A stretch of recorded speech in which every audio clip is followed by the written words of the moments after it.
Welcome back to Invitation Only, the podcast that shines light on entrepreneurs and influential brands in the community with the goal of revealing the most inspiring success stories. My guest today has made quite the name for himself in the world of party promotions. All over Dallas, his legendary parties known as the TB Retreats were widely considered to be some of the most fun you could ever have gotten into the city. But that's if you got your ticket before they sold out. Currently, he's an A&R for one of the hottest record labels in Dallas. That would be Boom Squad Records, under label head Lil Ju, who is Megan Thee Stallion's main producer. When we mention Dallas culture and those who have made an impact, we have to mention my guest, brought to you by Invitation Only, Marquis Johnson. What's good? What's good? Good to see you. For sure. I'm actually honored to be in your presence, man. Man, we go back, man. Don't do that. But, you know, I just know how your trajectory, man, is just crazy. I've been watching you since you did the TB thing. Mm-hmm. Are you still kind of doing that? Not really. Nah. I joke around about it, but the whole I don't know. I don't like clubs. I go to the club, but the whole throwing parties, it's just I never really liked it when I was doing it then. So as I got older, it just kind of phased out. So we're never gonna get another TV retreat. No, that's dead. That's super dead. Well, I mean, what went into stuff like that party planning thing? I always wonder how y'all even get all that to happen. Y'all had it in the best places with the best food and stuff like that. How does y'all put that together? Well, we're really just going from the beginning. Us throwing parties was never the plan. It was never the plan to throw parties. Just me joking around on Twitter back in the day. I was at my granny crib. My granny got a nice backyard with a pool and stuff. But going from the winter to the summer, she had me move her plants from the garage to the that would be what I do. When the winter time come, I'm bringing all her plants in, mm-hmm. and then when the summertime come, I'm taking them out. So as I'm just messing around with her plants, I had took a picture of her backyard. Was pool party coming soon. This the second week of May. This was 2012. Yeah, this is long. But I wouldn't even. I didn't never threw a party before. Right. I would just had a couple of followers on Twitter, and then when I posted there pool party coming soon, just my granny backyard, it was the number one trending topic in Dallas, and it was just pool party. But when you click on it, it was just everybody talking about Quis on a pool party. So I'm damn. Well, it's crazy that. Did it feel overnight to you? No, it wasn't. It was literally it was Twitter, so it was popcorn. So it was in 30 minutes. I'm bro, 30 minutes ago I was just, and then now I got everybody thinking I'm throwing this fake pool party, which it was a fake pool party. So I was just all right, now I gotta actually throw a pool party now. So then I just start scrambling. Then I ended up meeting somebody who had a pool, and then we ended up throwing the party. But that's what led me to meet Els. So I didn't know anything about parties.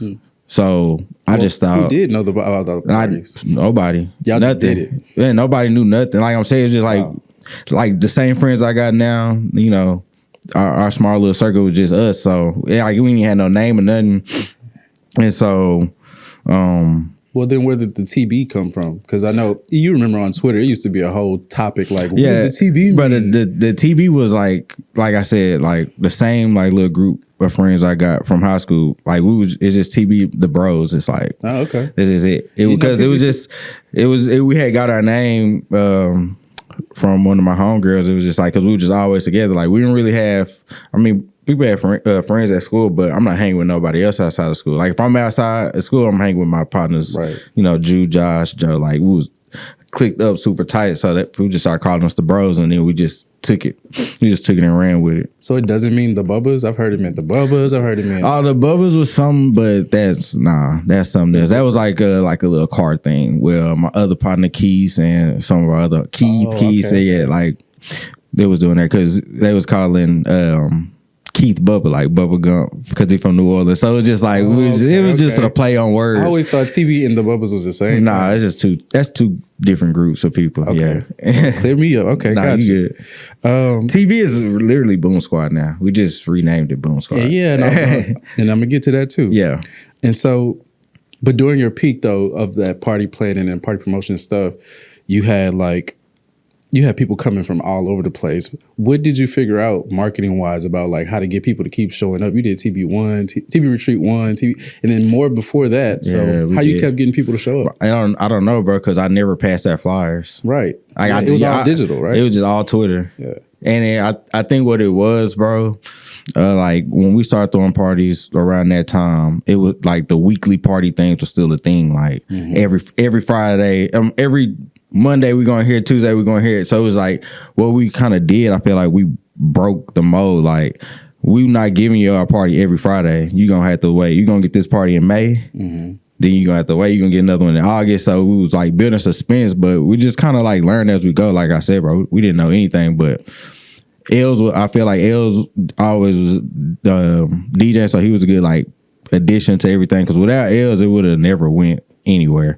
Yeah, Els was like literally the 99% mastermind behind the whole thing. So like he knew what was going on. Like he been DJing since he was little, like younger, way younger. Like I met Els in 2011. By this time he already 12, 13 years into DJing. You know what I'm saying? Now y'all partners at what, Fair Taste Company? Yeah. Is that your company? No, Fair Taste is based out of Chicago.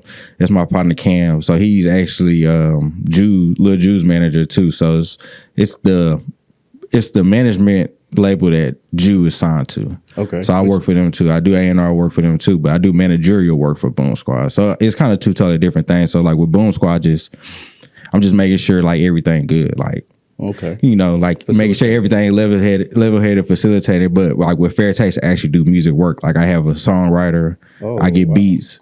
I get beats from Ju. Me and my songwriter, we make songs together. We shop them out. We try to shop them out to big artists. So, but is that where you know you wanted to go?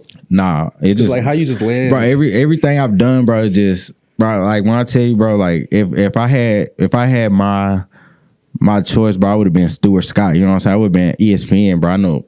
I don't watch no movies. I don't watch no cartoons, but I'm sports. So if that was me, I would have been working for ESPN today. Yeah. But like everything I ever did, like fell in my lap. Like the party stuff fell in my lap. Yeah. And then just me being friends with Ju, I was friends with Ju before he even knew he wanted to make beats. So like just me always being around him, having the same friends, and then just being on that ride with him, and then him getting to the position he in, like it would have been stupid of me not to even go into that. Like, why would I just be like, oh, okay, I'm gonna let him?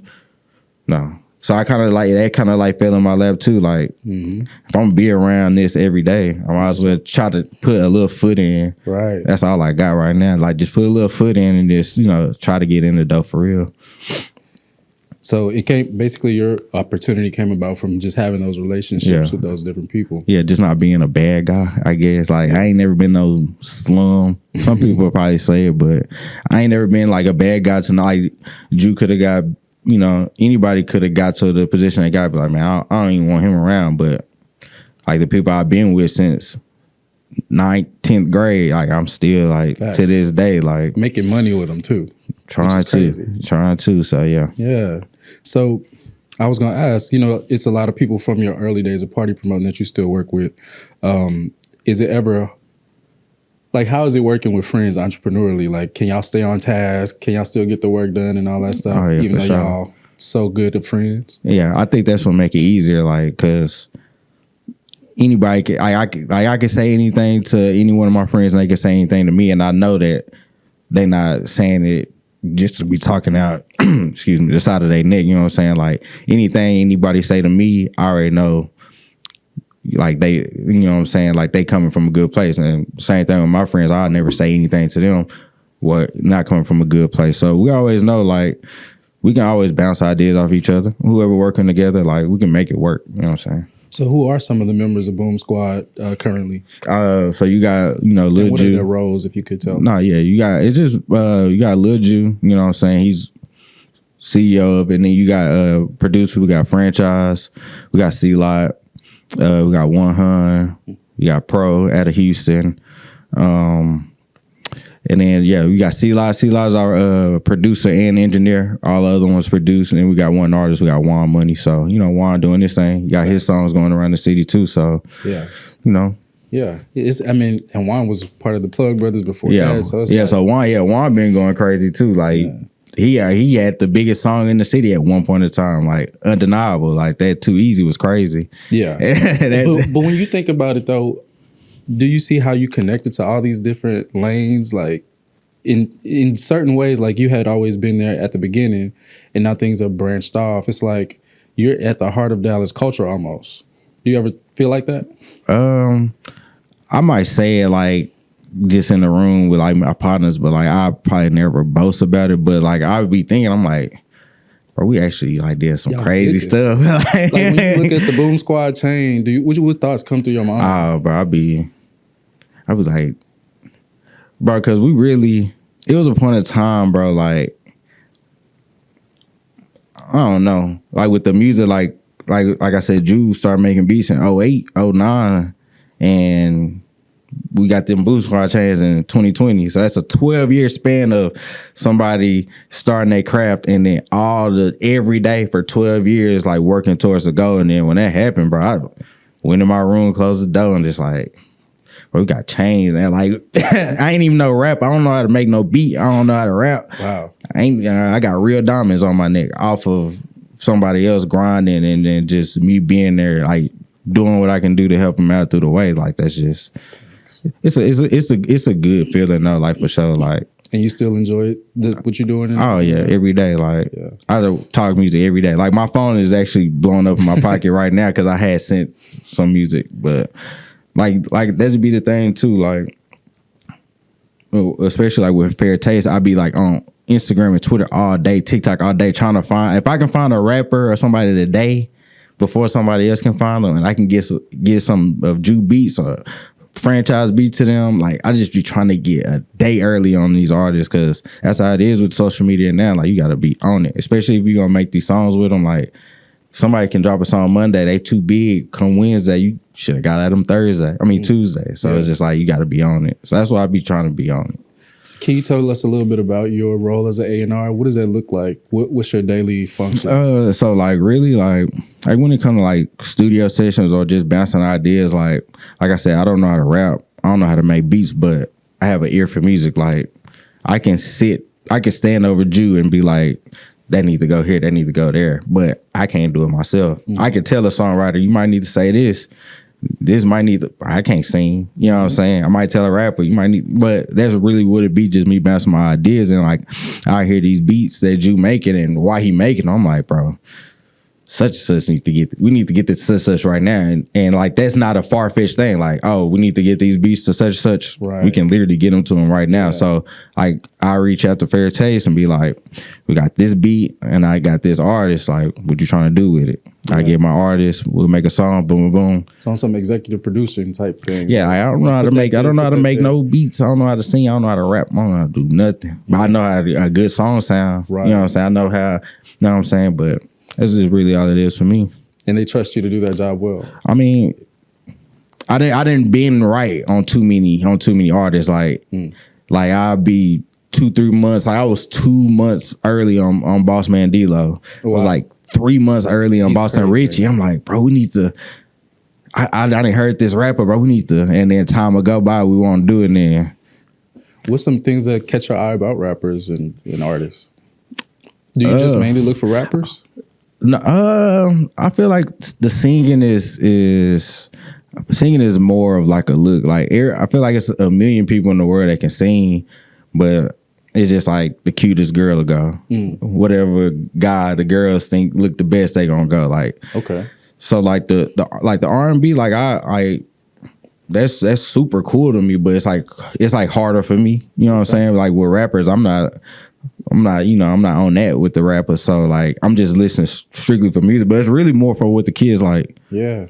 Like I'm about to be 33 in a couple of weeks, but I'm like, bro, what the 22-year-old listening to right now? Like that's what's going. That's when you go to these festivals, it ain't nothing but 30 and 40-year-olds in the festivals. It's all the college kids they're the ones spending the bread on money. You go to these shows, it's all kids. So you gotta stay with what the kids listening to. Like, do you think it's interesting how like old sounds are becoming popular again? Like you got we didn't live long enough to see music recycled twice. Yeah, exactly. So like That's I mean, crazy. It's crazy. It's crazy because I remember vividly crazy when Mario dropped. I might show my age, bro. I think I was like in the 4th or 5th grade when Mario dropped "Just a Friend," and my mom was like, "That song came out." I'm like, she was like, "That song came out 20 years ago when I was a kid." I'm like, "How?" It just came out now. But like you see how music is just recycled. Like we didn't live so many cycles. We didn't see fashion get recycled. Started and went from cool to sorry to cool to sorry again. Like people don't wear starter no more. People rocking starter crazy in 2019. Exactly right. That wasn't that long ago. And then a little before that, you wore starter. They was talking about you because it was at a Walmart. But a couple years before that, you would get killed for wearing some starter outside the house. Right. So it's like that's crazy. Started and went twice, 3 times. So it's crazy. It's how cycles go. That should kind of tell you about the longevity of the game. Like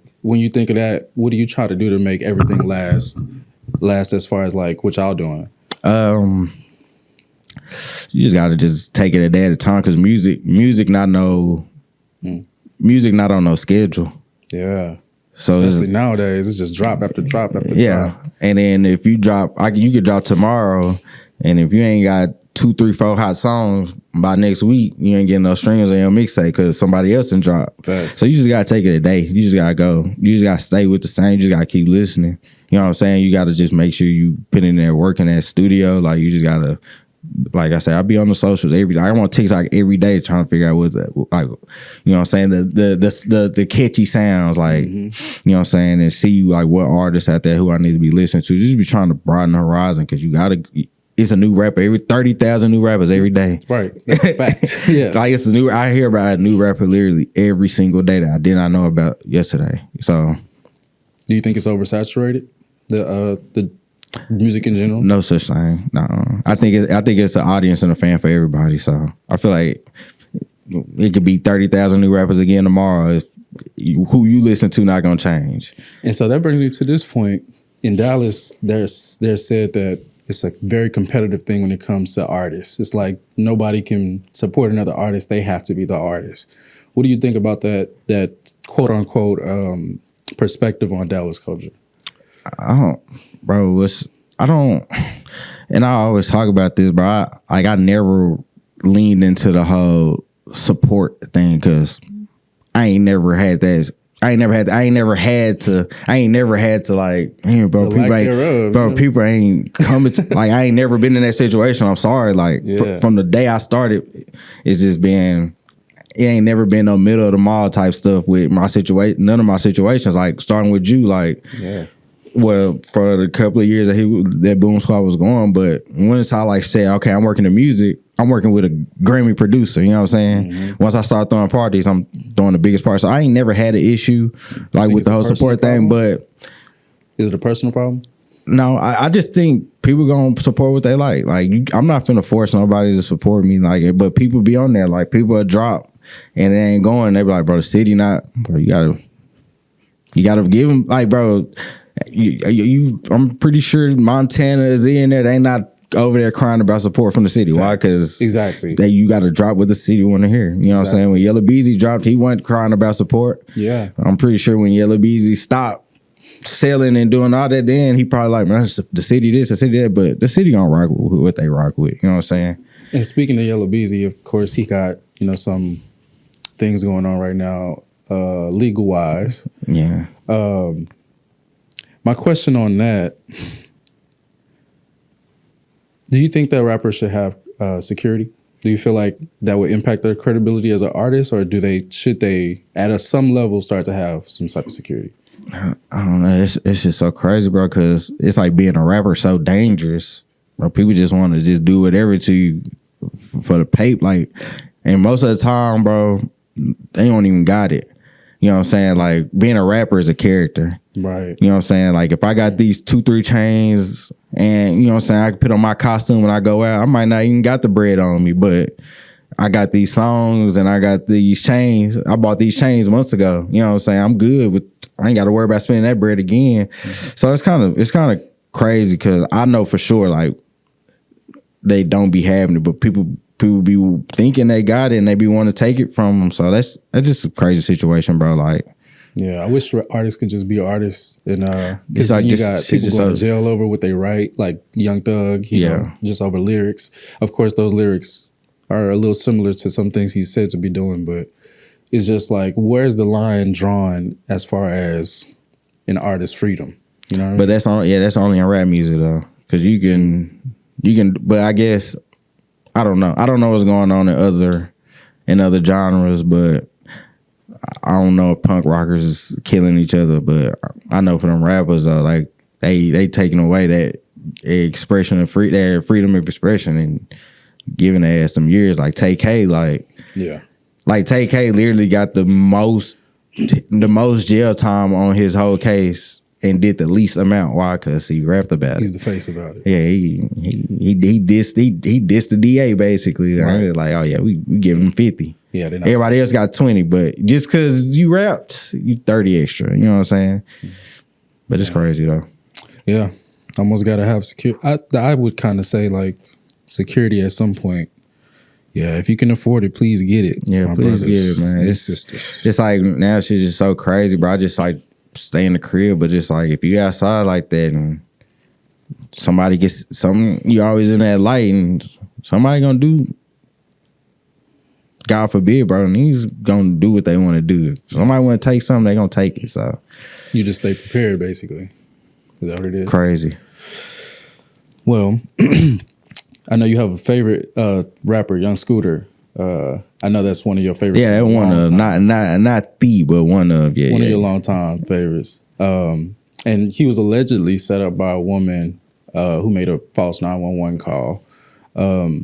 What do you think about that situation? That's a crazy situation because I honestly don't like. It's still conflicted stories. Like I don't know if they say he jumped the fence and the fence stabbed him, and then they got an autopsy with gunshot wounds, and then they say it happened at a crib, and then other ones say it happened like right in front of the Atlanta Hawks stadium. Like, so like I honestly don't know about the situation, but like I said, just another rapper falling for no reason, bro. Like these rappers not even seeing 40. Like you just think, bro, like I'm 33 and then just think so many rappers that I didn't listen to for all my life, they ain't make it to this age. Mm-hmm. You know what I'm saying? So just another falling black man for no reason. Like it don't justify. Like you can't even justify like fake 911 call, running from the like. Yeah, you got to die because of that. Like that story didn't. A lot of that story don't add up for me. Yeah, so like I don't know enough about. Yeah, I don't even know about it at all. But it's just a sad situation. Like no more Scooter music, whatever he had, but nothing new. Yeah, it seemed like rappers have it so tough they committing suicide. A lot of them, and like it's just like bro, that rap game will eat you alive, bro. Especially if you don't know what's going on. That should eat you alive, bro. What are some of the downfalls that you've experienced from the rap game being a part of it? Oh shit, none. No, yeah, like you said, I ain't experienced no downfalls, but like I just said, like, bro, if you like in the just say like you make a viral video, you in the hood, you make a viral video, and these record labels are like come in and give you all this money, you think you rich. Now you got to make another song in these next 2-3 months. That's on the all right. We need the next hit. You ain't got the next hit. Oh, at one point we gave you. You don't start paying it back. You done already spent all the bread because you think now you got to make all these songs. You owe a record label $1 million some dollars. So every dollar you make until you make $1 million, you ain't seeing it. You gotta. That should eat you alive, bro. And some people be like, man, you just in more debt that you never been. You was only rich and famous for a month. Damn. Bro, I've seen it 1 million times. We see it all the time, bro. These people get rich and famous, get these brand deals. You sign this brand deal. Oh, you can't even promote our brand no more. I already paid you, so. And then we not even might get that back in court. Like just anything with rappers, just anybody like them. These big companies will eat you alive if you don't know what's going on. Yeah. Good thing I don't gotta do that. You just stay out the way. Yeah, we got people that know contracts from front to back. I ain't gotta worry about that. So, yeah. Well, that's eye opening for an artist like me. I'm like, do I want to be an artist, bro? Like a crazy story, but I remember vividly, like before Jew even like signed this deal, and this is what kind of like led to the partnership with Fair Taste. Like, I forgot what record label it was, but I know they called him and was like, this is Lil Ju make the beat. Yeah, we finna fly you to LA tomorrow. I'm like, all right, bet. I know they had gave him like a little bread, like a little bread and flew him out. But when it had came to the contract, they was like, we need 100% of Big Ole Freak in exchange for like $700,000, and then 100% of Big Ole Freak to us, and then you gotta, and then so like it was like, what, bro? Big Ole Freak was just starting to get on the radio, so like it was just starting to go. And like record label was like, here go. We don't think you're gonna make. Here, this is what you might make. If the record label offer you $700,000, bro, you gonna make $3 million off that song. Probably $7 million. Probably $7 They million. give you 10% of what you would have. What they think, right? What they know, because they can see. Record labels can see. They can see what that song is doing, how much that song is gonna make. So, oh yeah, we about to make some bread. So like they'll do stuff like that to you, and like if Ju would have been like, all right, they would have gave Ju $700,000. That's probably the only money he would ever saw. Wow. From his whole, just like little stuff like that, bro. They'll try to do it to you, but in that situation, Ju was like, bro, I ain't got nothing, bro. I'm finna take it. We was like, bro. I was like, bro, no. Like, Els at that time, Els was studying music. Like, I remember I was going out to Chicago with Els, and like he'll just be watching like YouTube videos of like Jimmy Iovine and stuff, like just people that don't rap, but like people who work in the office. Thanks. Like just talking about music, and he was just like learning it through in and out. So I was like, bro, just work with Els. But that's what I'm like, bro, just work with Els. Els been, and then that's how the whole Fair Taste is ran by Cam. Cam is in Chicago. He was working with Els too. So we was like, bro, just get with them and like let them guide you through it. They had been working on this, like they was ready for that moment. So like it was just perfect. And then that's when they ended up signing his deal with Sony, and we here where we are today. But he good with that. So we always think, bro, if you would have took that, whatever that first deal, then you still get paid from Big Ole Freak. Right. You gonna always get paid from Big Ole Freak. Yeah, like, Big Ole Freak is like, that's a check every month. Cause it's just Big Ole Freak. That's her biggest song. Staying strong as black men. That dog, when that money, they just yeah. Y'all thought about the long term money. I had to. Yeah. Short term money sounded good at the time, because at that time too, we was trying to find Ju had made a song for Gucci Mane with My Pistol, and he had never got paid off of it because he made the song for Gucci. Gucci dropped it, and like 2 weeks later, Gucci went to jail. That's when he did his long jail stint. And then that whole time he was in jail, I know they was like dropping mixtapes for Gucci. I don't know how they was doing it, if it was Gucci team, but like when Gucci was in prison, every 2 weeks he was dropping a mixtape, but he was putting that song that Ju made like on every other mixtape, So it was like on 10 mixtapes while he was in prison. So it was like, bro, there gotta be some bread for this. So we was like going through it like so hard. My auntie working music too, so we was trying to get her to help us like try to like go get the money at the air, but it never. So at that time he ended up dropping Big Ole Freak. So it was like, bro, we was trying to get that bread, and they trying to give you life-changing $700,000 life-changing money if you ain't got it. Yes. I ain't got it. You can give me 700 bands right now, boy. Yes. But it worked out. I say everything worked out. If things would have happened fast, it would have been over and sizzled out, and we wouldn't be here today. I know that much. Baby, don't you tell me, you know I'm a pimp. I got bitches trying to win me. Don't be running game, cause I have your head spinning. Acting like you got options when you know that I got plenty.